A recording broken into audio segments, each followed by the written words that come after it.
Jerusalén. Para los cristianos, los hechos más importantes de la historia ocurrieron aquí.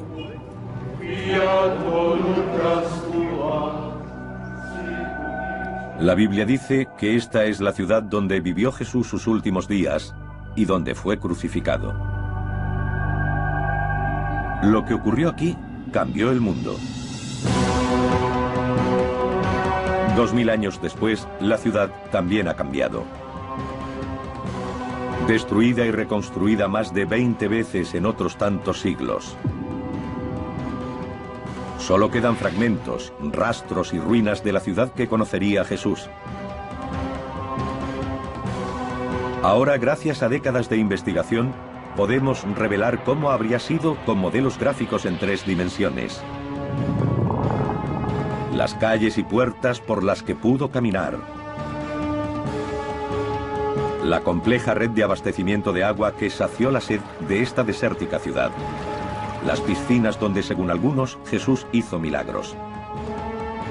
El complejo del templo, el corazón de la ciudad y de la fe judía, donde Jesús enseñó y oró. Una extraordinaria obra de ingeniería arrasada casi al mismo tiempo que se terminó.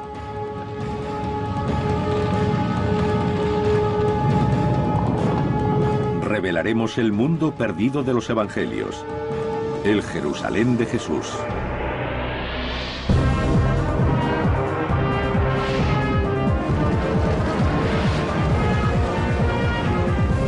Mundos perdidos, el Jerusalén de Jesús.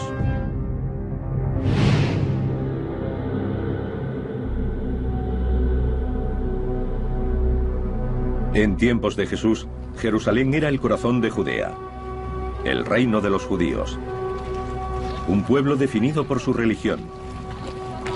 Para ellos era el lugar más importante del mundo.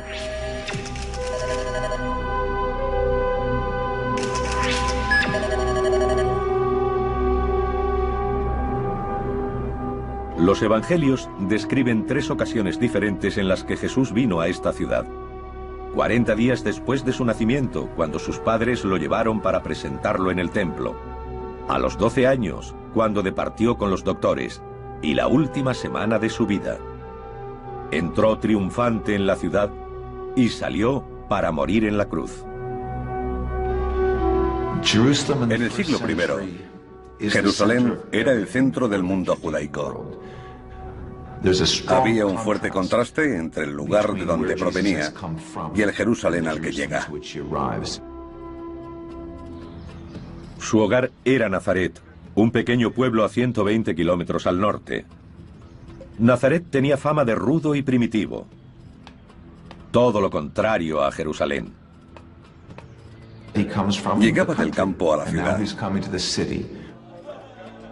Cuando Jesús entró por primera vez en Jerusalén, debió quedarse sobrecogido por esa construcción enorme, en comparación con lo que había alrededor. Esta edificación es el monte del templo. Para los investigadores que intentan reconstruir el aspecto de la ciudad en el siglo I, supone un desafío singular. La mayor parte desapareció al ser destruido décadas después de la muerte de Jesús por el ejército romano. Y como es lugar sagrado para 3 de las grandes religiones del mundo, el judaísmo, el cristianismo y el islam, no se han permitido las excavaciones desde hace más de 150 años.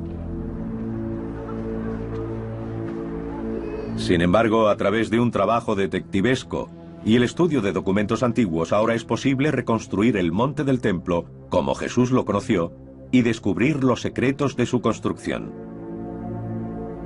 Fue idea de Herodes el Grande, rey de Judea en la época del nacimiento de Jesús. Los logros de Herodes siempre se verán ensombrecidos por lo que de él se escribe en la Biblia. Ordenó la matanza de los recién nacidos, intentando acabar con Jesús.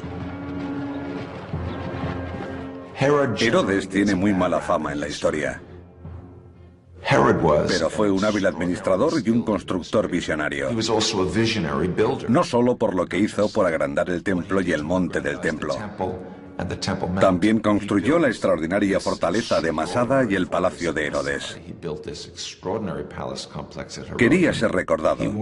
Quería ser Herodes el Grande. El mundo en el que vivió Jesús fue organizado por el que quiso matarlo.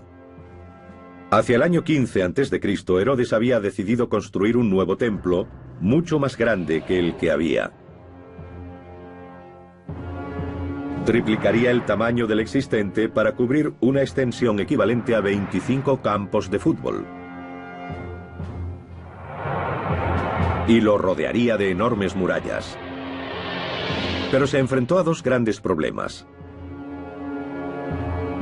Primeramente, para el pensamiento judío solo había una localización posible para el templo. Habría que demoler la construcción existente y los sacerdotes no confiaban en él, no creían que pudiera terminar su obra. Para demostrar sus buenas intenciones, mandó extraer toda la piedra necesaria para el nuevo edificio antes de comenzar las obras. 1 millón de toneladas. De todos los rincones de la ciudad. Tardaron 8 años. El mayor desafío era que la cima del monte del templo terminaba en pico, no en meseta. Y era demasiado pequeña para los planes de Herodes.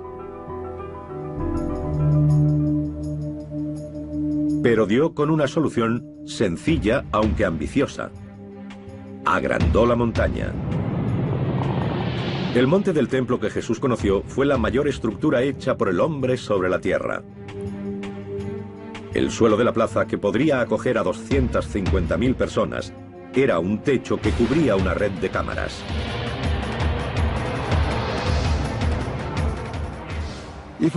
En el monte del templo actual vemos una gran zona lisa nivelada, pero está construida artificialmente. Hay una montaña oculta en el centro. La montaña sería así, y lo que se añadió es suelo suspendido hasta aquí, sostenido por murallas en los extremos. ¿Cómo se suspende un suelo así? Con multitud de arcos y cámaras debajo. En el extremo suroeste del monte del templo hay 4 niveles de arcos que forman salas abovedadas. Cada arco mide 6 metros de ancho por 6 de alto. Esta técnica arquitectónica era bien conocida en la época de Herodes. Los romanos la usaron profusamente. La diferencia es que los hombres de Herodes no emplearon hormigón, sino piedra caliza local. El resultado fue una obra de ingeniería perfectamente ejecutada con 3 grandes ventajas. Era resistente, como para aguantar el peso de decenas de miles de peregrinos. Era duradera. Debía durar eternamente. 2000 años después, el mismo edificio sigue ahí, resistente e impresionante. Y era ligera. Si Herodes hubiera probado la otra alternativa, que consistía en colmatar este espacio, la carga sobre los muros habría resultado excesiva. Tendrían que haberlos hecho más gruesos o se habrían derrumbado. De todos modos, los muros que rodeaban el monte del templo eran enormes. Tenían 4,5 metros de grosor y 36 de altura. Estaban hechos de bloques de piedra labrados a mano.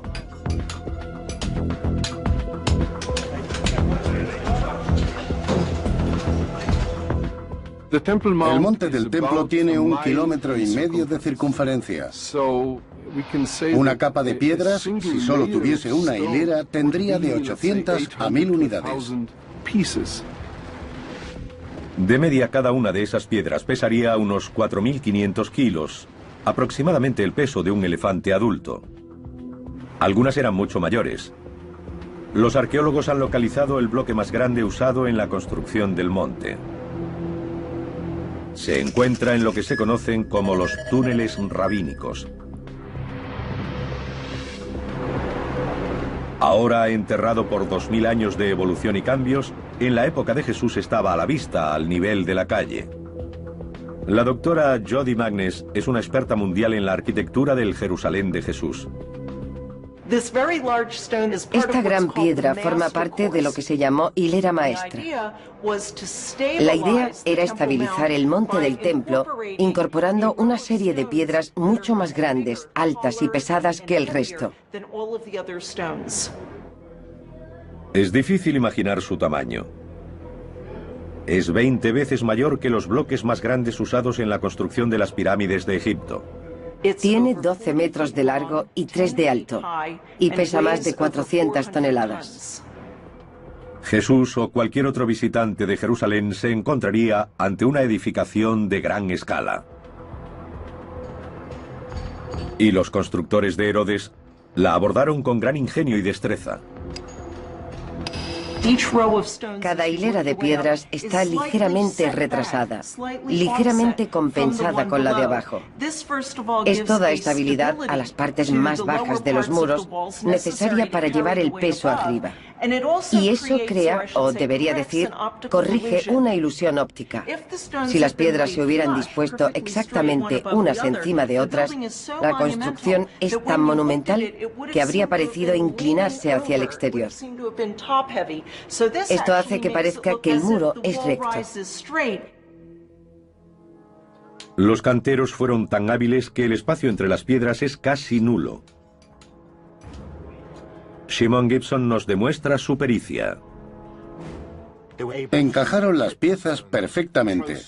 Los canteros fueron tan exactos que si pongo un billete de $50 aquí consigo que no se caiga. Pero solo eso, porque no entra.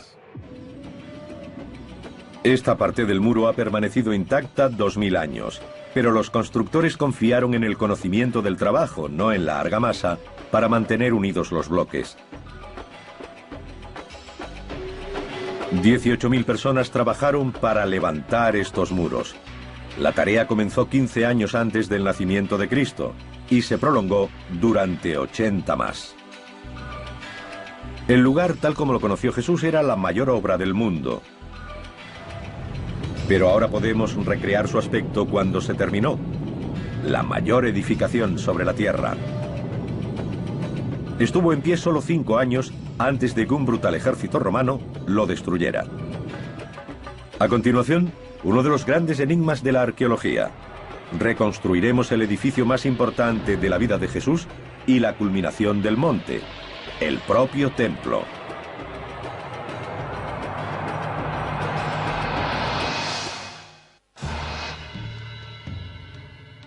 Según el Evangelio de San Marcos, Jesús señaló hacia el monte del templo de Jerusalén y dijo: ¿Veis estos grandes edificios? No quedará piedra sobre piedra que no sea derribada.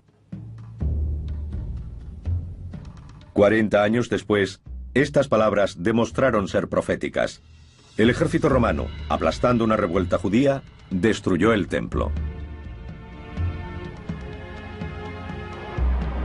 Para los investigadores actuales, el resultado es uno de los retos más seductores de la arqueología bíblica. Recrear el templo como se alzaba en medio del monte. Se ha necesitado el trabajo de generaciones de científicos y eruditos para construir una imagen de lo que Jesús habría visto cuando llegó aquí. Al entrar en el monte del templo, cruzaría una serie de patios o espacios abiertos. Pasaría ante una señal escrita en griego advirtiendo a todos los extranjeros o no judíos de una muerte segura si traspasaban cierto punto. Después llegaría al patio de las mujeres, el último lugar donde estaba permitida la presencia femenina. Era el patio exterior del propio templo o santuario. Al subir 15 peldaños semicirculares, llegaría a la puerta bella que llevaba al patio de Israel, abierto solo para judíos varones purificados según el ritual. Jesús no podía haber pasado de ese punto porque solo los sacerdotes podían entrar en el templo.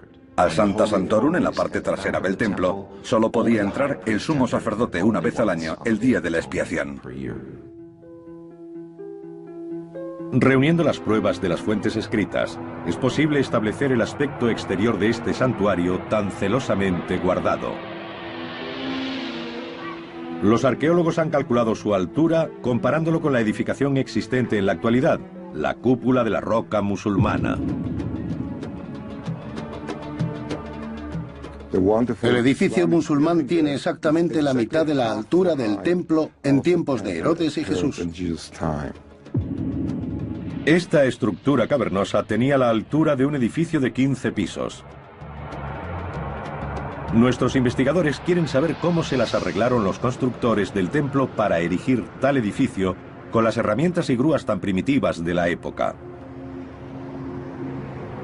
Es evidente que se habría requerido gran cantidad de mano de obra.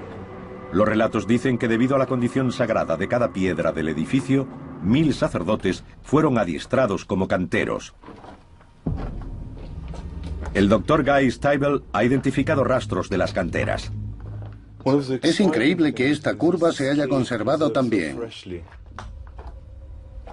En una gruta a 3 kilómetros de Jerusalén ha encontrado una serie de marcas de cincel. Tienen la misma forma que las piedras usadas para construir el monte del templo de Herodes. Aquí podemos ver una línea horizontal y aquí abajo otra vertical. Se ve el filo de cada una. Usaron picos para ir haciendo las hendiduras y barras para hacer palanca y arrancar la piedra de la cueva, de la pared de la cueva. Algunas de esas herramientas se siguen usando hoy. Pero en la época de Jesús, los trabajadores no disponían de camiones o excavadoras. Aquí se ve que a partir de la marca del cincel hay una línea muy clara. Cuando se sacaba la piedra, se podía dar la forma exacta que querían los arquitectos. Todo eso se hacía aquí, porque después había que arrastrar los bloques hasta el monte del templo o a otra zona de construcción. Si se eliminaban las partes innecesarias, tendrían que arrastrar mucho menos peso. Fueron muy prácticos. El transporte requirió de una combinación de fuerza bruta e innovadora ingeniería. El arqueólogo Ronnie Reich ha recreado una solución que usaron los constructores. Es un sistema sencillo pero efectivo. El bloque de piedra se convierte en eje entre dos ruedas. 10 hombres podrían llevarlo rodando. Cada eje podría mover 450 kilos. Una carga imposible de desplazar por una única persona. Así que fue este ingenio el que movió las piedras. Una vez trasladadas, todavía quedaba colocarlas en el lugar indicado. Cada bloque pesaba aproximadamente 10 toneladas. Se usaron sencillas grúas para elevarlas. Hemos construido un bípode con cuerdas y poleas. Las cuerdas se pueden mover con palancas. 8 personas pueden subir esta piedra a 1, 2 o 3 metros de altura y dejarla en su sitio suavemente. El resultado final sería majestuoso. Pero hay algo de misterio en la construcción del templo. El escritor Josefo dice que el templo estaba cubierto de mármol y oro, y que desde lejos parecía una montaña cubierta de nieve brillando al sol. Algunos investigadores modernos lo encuentran difícil de creer. La razón es que no había mármol en Israel, en la antigua Palestina. No existía. Tendría que haber sido importado de otros lugares como Turquía o Grecia, y hay muy poco mármol importado durante la época de Jesús. Fue mucho después cuando empezó a traerse en cantidades importantes. Hillel Geba puede haber encontrado la respuesta. A cierta profundidad bajo el Jerusalén contemporáneo, ha encontrado las ruinas conservadas de la casa de una persona adinerada.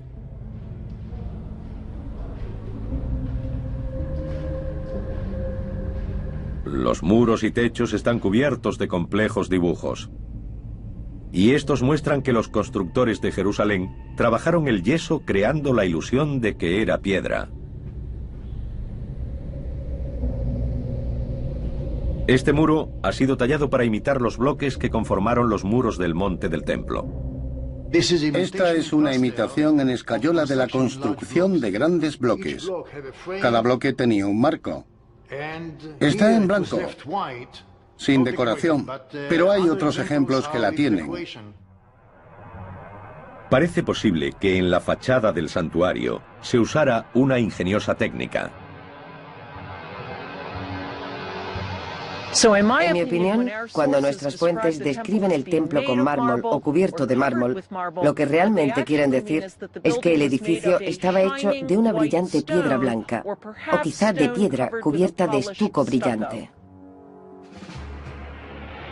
Ahora podemos mostrar el templo como habría sido cuando vivió Jesús. El punto central de la ciudad, blanco y oro, con columnas de humo elevándose desde los altares de los sacrificios. El edificio fue un imán para creyentes de todo el Oriente Próximo. Cuando Jesús llegó a Jerusalén para su última Pascua, pudo haber más de 200.000 visitantes. Jerusalén tenía que acogerlos. Mientras los peregrinos se ocupaban de sus asuntos espirituales, la vida diaria de esta desértica ciudad estaba dictada por algo mucho más básico: la necesidad de agua.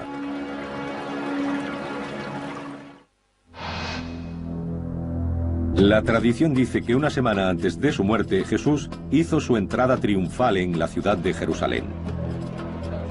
La multitud se congregó para darle la bienvenida, cantando y agitando palmas. Muchos eran sus seguidores, pero la ciudad ya estaba llena de gente que había llegado para celebrar la fiesta de la Pascua.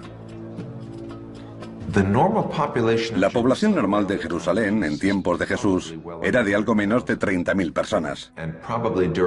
Pero durante la época de las fiestas, en ese caso la Pascua, podía llegar a haber 10 veces más, unas 300.000. En ese momento Jerusalén era el asentamiento de mayor crecimiento de Oriente Próximo. Recibía más de 1 millón de visitantes al año. Nuestros investigadores han intentado hacerse una idea del probable aspecto de la ciudad y de cómo lograban acoger a aquel enorme flujo de gente. Algunos de los beneficios eran claros y evidentes. Los peregrinos llevaban riqueza. La propia construcción del templo generó mucho dinero. Los peregrinos que llegaban a Jerusalén tenían que gastar dinero en comida, alojamiento, regalos y recuerdos a lo largo de su camino. Y por supuesto, pagar los impuestos del templo y los sacrificios. Décadas de excavaciones en el muro occidental del templo han descubierto los restos de una calle de 9 metros de ancha y 900 de larga, que funcionaba como un centro comercial. Es conocida como la calle de Herodes. Jesús habría caminado por aquí. Esta es la calle principal de Jerusalén. Hay que imaginarse el gran número de personas que venían aquí para comprar y vender en los muchos puestos callejeros. Todos eran peregrinos. Era el corazón de Jerusalén. Algunos arqueólogos llaman a este lugar Wall Street, reconociéndolo como el corazón económico de la ciudad. También han reunido pruebas de la relación entre esos intereses comerciales y la vida espiritual del templo. El examen de la muralla en el extremo meridional de la calle revela los restos de un arco. Es conocido como el Arco de Robinson. Con más de 15 metros de altura y una envergadura de al menos 12, sirvió como una de las principales entradas al complejo. Y en su base, situados contra los muros del monte del templo, habría puestos que venderían productos a los peregrinos. La zona que desembocaba en las grandes escaleras era conocida como el Arco de Robinson. Debió florecer con el comercio, porque la gente que se dirigía al templo era asaltada por vendedores que les ofrecían sus mercancías.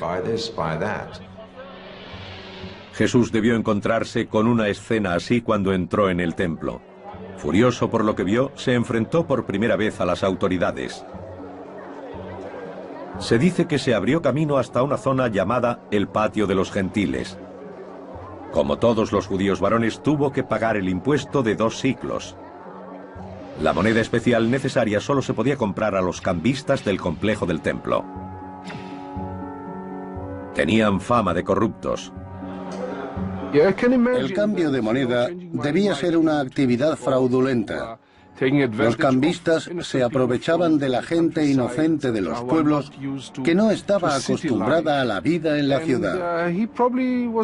Jesús debió ver cómo estafaban a aquella gente y eso le enfureció.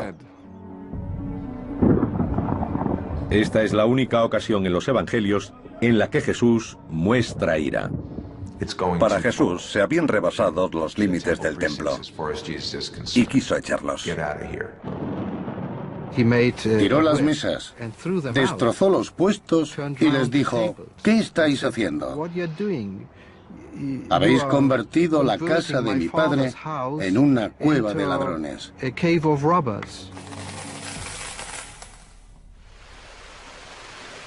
Los peregrinos proporcionaban ingresos a la ciudad, pero también tenían que recibir cosas a cambio, y el recurso más valioso de Jerusalén era el agua. Jerusalén era y es una ciudad desértica. Está a 760 metros sobre el nivel del mar. El río más cercano está a 40 kilómetros de distancia. ¿De dónde conseguían esos miles y miles de personas agua para beber? Había 30 cisternas de agua de lluvia repartidas por la ciudad. La más grande albergaba un volumen equivalente a 20 piscinas olímpicas, y aún así apenas se cubría la demanda. Debían congregarse alrededor de las cisternas. Esperaban su turno porque había poca agua y muchos peregrinos. La gente no solo necesitaba agua para uso doméstico. Necesitaban una cantidad enorme para las purificaciones. Tenían que estar puros para subir al templo y visitarlo. Como parte de sus prácticas religiosas diarias y especialmente antes de ir al templo, todos los judíos debían lavarse en lo que se llamaba agua viva. Jerusalén tenía muchas piscinas diseñadas para este propósito llamadas mikvahs. En la más grande y frecuentada, la piscina de Siloé, fue donde Jesús hizo uno de sus últimos milagros.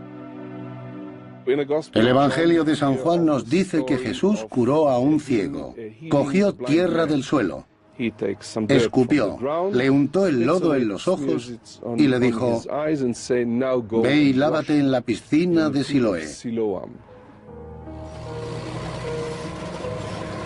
Un descubrimiento fortuito durante unos trabajos de ingeniería en una tubería cercana llevó a Ronnie Reich a localizar el lugar exacto de la piscina y a comprender lo grande que era.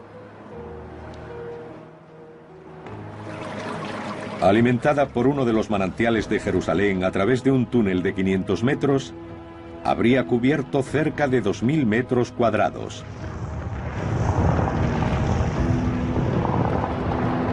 Si Jesús curó a un ciego en esta piscina, la historia de este milagro pudo ser conocida por millares de personas y se extendería por toda la ciudad.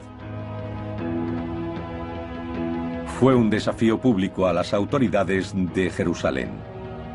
A continuación veremos los lugares en los que habría ocurrido el enfrentamiento final.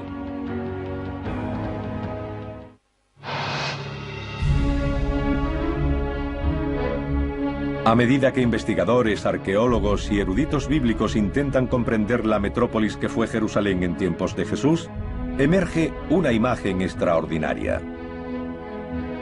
Esta es una ciudad desértica, obsesionada con el agua, donde los asuntos espirituales rigen todos los aspectos de la vida diaria, donde la ingeniería práctica e innovadora se da la mano con el misticismo, donde en las festividades religiosas la multitud se congrega en puntos claves de la ciudad.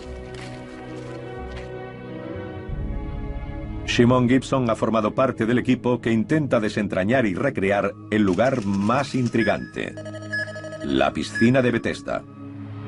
Situada al norte del templo, fue el lugar donde, según el Evangelio de San Juan, Jesús le dijo a un paralítico: levántate y anda. Los arqueólogos han excavado hasta los 12 metros de profundidad a través de 2000 años de escombros, para desenterrar el lugar tal como debió verlo Jesús. Lo más fascinante es que incluso antes de que él llegara aquí, se decía que esta piscina tenía poderes curativos. Cuando Jesús llegó a la piscina de Betesda, había una cola de ancianos, tullidos y ciegos. Todos esperaban su turno para entrar. El hombre al que curó Jesús llevaba mucho esperando la oportunidad de bañarse en sus aguas. Y lo que ha descubierto Shimon Gibson encaja en la historia. Los escalones de la época de Jesús están muy bien conservados. Como pueden ver, hay una serie de escalones con un descansillo entre cada tramo. Esos rellanos encajan bien con la historia del Evangelio de San Juan, que dice que los enfermos se metían en la piscina y Jesús hacía los milagros. Los enfermos eran llevados a descansar en los rellanos de los escalones y a bañarse en sus aguas, porque hacían burbujas y se volvían rojas como sangre. Shimon Gibson investiga el sistema oculto de túneles y pozos que regularon el paso del agua a la piscina de Betesda.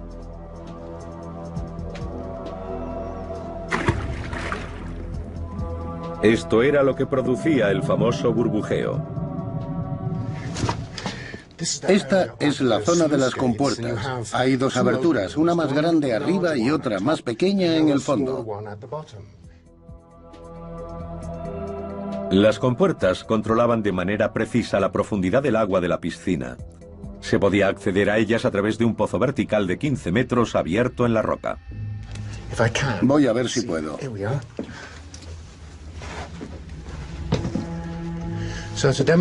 Estoy subiendo por aquí para demostrar cómo lo hizo la gente de aquella época. Aproximadamente por aquí habría un sistema de poleas que habrían usado para subir la compuerta. Un duro trabajo, pero fue un sistema ingenioso. Shimon también ha encontrado una explicación a la aparente presencia de sangre en el agua. En esta roca se ve una fisura y en ella hay tierra rojiza. Dentro del muro del túnel cortado entre las dos piscinas es incluso más roja.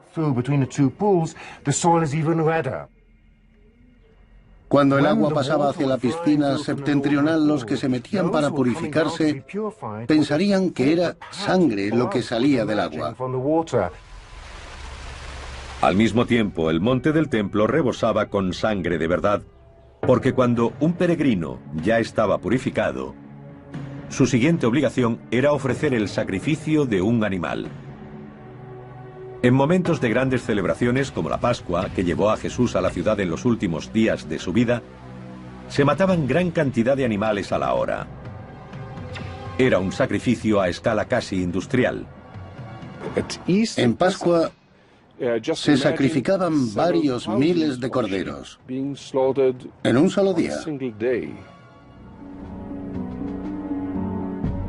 Este es el entorno de los últimos días de Jesús. Tenemos una imagen clara de cómo era Jerusalén en la época en la que fue detenido, juzgado y condenado. Pero muchos quieren saber aún más.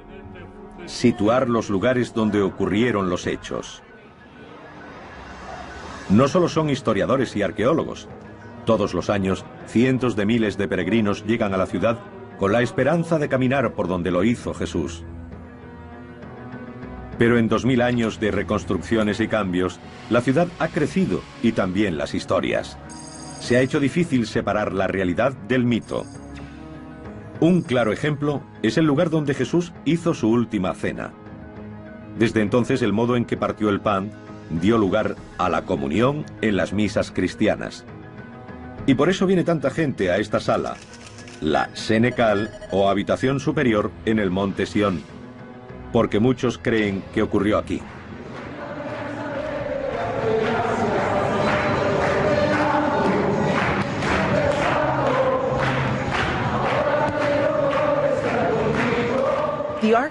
La arquitectura de la habitación, que hoy es identificada como la de la Última Cena, es muy posterior a la época de Jesús. Los arcos o las bóvedas de crucería de la sala son de estilo medieval. Es una arquitectura que no llegaría hasta 1000 años después del tiempo de Jesús. Estos techos abovedados pertenecen al siglo XII, cuando los ejércitos cruzados europeos luchaban con las fuerzas musulmanas por el control de Tierra Santa. No tenemos pruebas arqueológicas de que la última cena se celebrara en esta sala, ni siquiera en la zona donde está situada. Es la tradición que ha identificado el lugar como escenario de la última cena. En este lugar se alzó una de las primeras iglesias cristianas, pero también hay una mezquita y acoge otros edificios. Es posible que la última cena se celebrara en una casa particular de Jerusalén. Habría tenido un aspecto completamente diferente del de la iglesia. Habría sido en una casa normal. El techo habría tenido sencillas vigas de madera y no habría arcos y bóvedas como las que vemos hoy.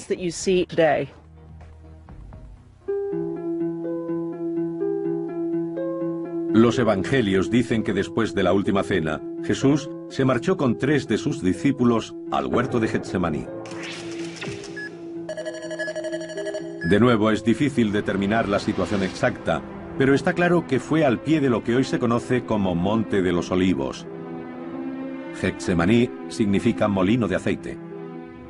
El huerto de Getsemaní parece ser un pequeño recinto situado en la parte superior de lo que conocemos como Monte de los Olivos, al noreste del templo, al noreste de la ciudad.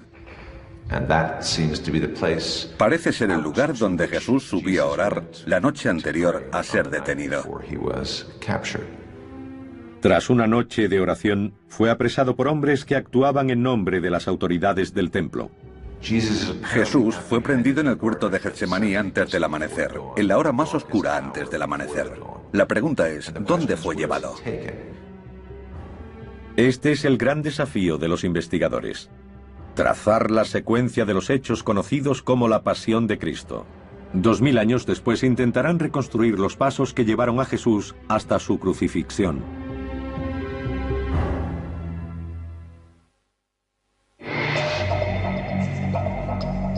Los evangelios coinciden en que después de su prendimiento Jesús fue llevado a la residencia de Poncio Pilato, el gobernador romano de Judea.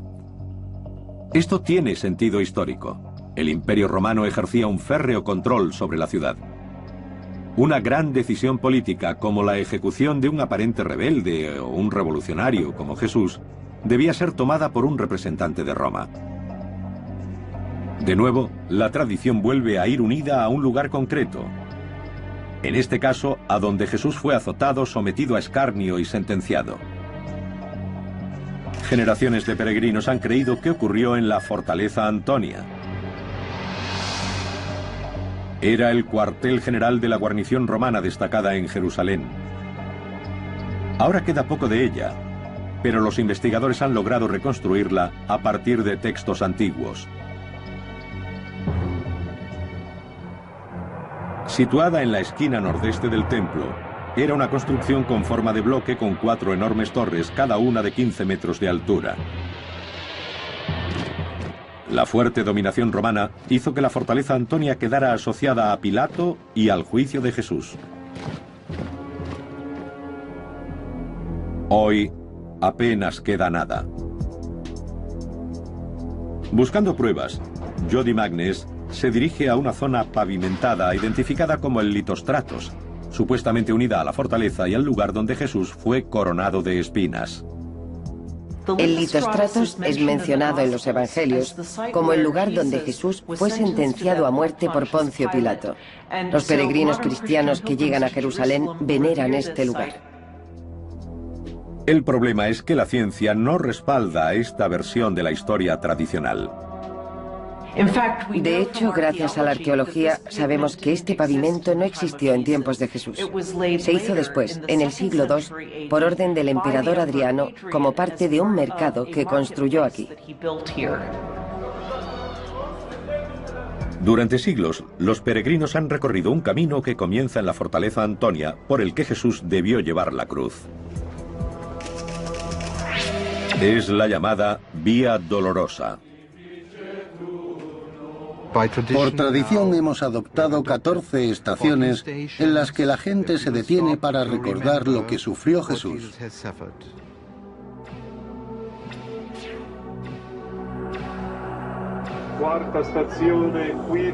Pero apenas hay pruebas de que este sea el camino correcto. Puede que la gente esté equivocada al querer seguir los pasos de Jesús en el punto y lugar donde se enfrentó a Poncio Pilato, donde los soldados lo tuvieron en cautividad y donde le clavaron la corona de espinas. La afirmación de que este es el camino que siguió Jesús está basada en una idea errónea, que la residencia de Pilato y el cuartel general de las tropas eran el mismo lugar. Los datos recientes sugieren que Pilato probablemente vivió en otro edificio, un palacio construido por Herodes. Ahora sabemos que, en contra de la tradición medieval, el juicio de Jesús se habría celebrado en el viejo palacio de Herodes el Grande, el Praetorium, donde estaría alojado el gobernador Poncio Pilato. No se han encontrado rastros de este palacio, pero sabemos que estuvo situado al suroeste del templo. Y si esta fuera la residencia de Pilato y Jesús fue llevado hasta allí, entonces no habría seguido la vía dolorosa. El Jerusalén moderno no es la ciudad que conoció Jesús y es casi imposible que nadie pueda seguir el mismo recorrido que hizo él. Para la mayoría de los peregrinos, lo verdaderamente importante es la dimensión espiritual del camino. Hay pruebas que sugieren que sabemos dónde murió y fue enterrado. Las escrituras hablan del Gólgota, el lugar de la calavera, como el sitio donde murió. Hoy, como han hecho durante 1500 años, los creyentes dicen que ese lugar estuvo aquí, donde se alza la iglesia del Santo Sepulcro, en el centro de Jerusalén.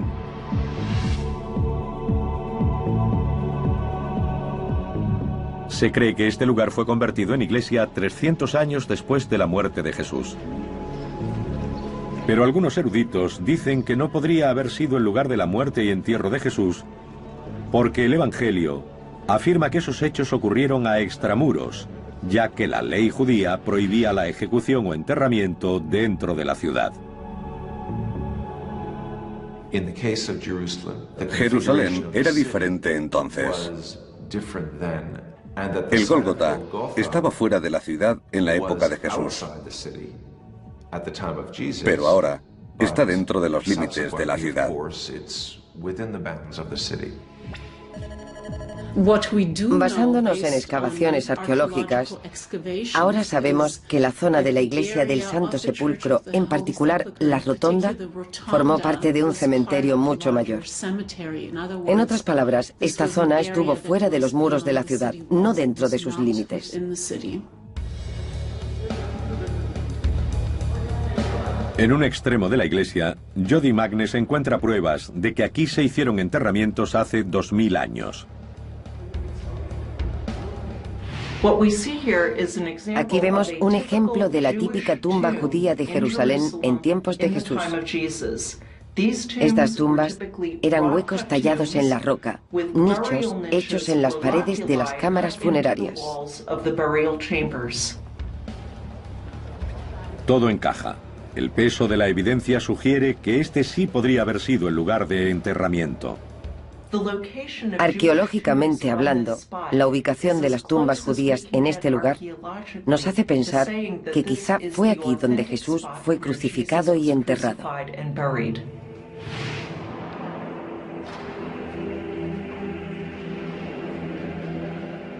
Jerusalén es una ciudad extraordinaria y podemos recrear una detallada imagen de cómo fue hace 2000 años. Hemos sido capaces de reconstruir el siglo I de Jerusalén física y espiritualmente. Algunos restos hemos tenido que excavarlos porque estaban ocultos bajo el suelo, pero otros siguen ahí, formando parte importante de la ciudad de Jerusalén.